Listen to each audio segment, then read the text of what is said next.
My name is Mark Zantow. Like millions of Americans, I was profoundly disturbed by the tone and the substance of the presidential election last November.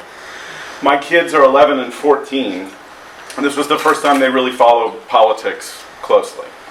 They were caught up in the excitement of the Bernie Sanders campaign, and then in the possibility of finally having a woman in the Oval Office. At the same time, they were deeply bothered by the bullying and the hateful language of Mr. Trump and some of his supporters, whose words and behavior seemed to run counter to everything the adults in their lives had told them about how decent people behave and treat one another. When they woke up on November 9th and learned that Trump had won, they were devastated.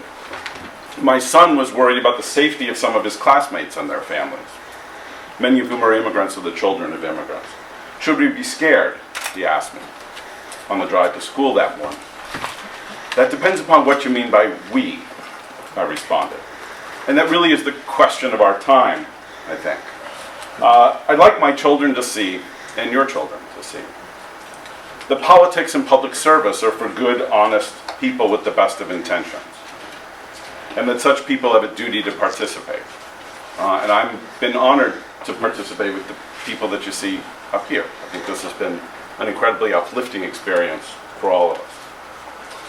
I want my kids and your kids to live in a free, multiracial democracy. My great-grandparents did not flee anti-Semitism a century ago, so their descendants could sit shiva over the death of American hope and freedom a century later. I've lived in this neighborhood for 14 years, and I believe we need to be represented by a transparent, honest, and progressive city council person. I've served on the school board for 2 years. I'm an urban policy expert, and I will try and bring the community together. Thank you.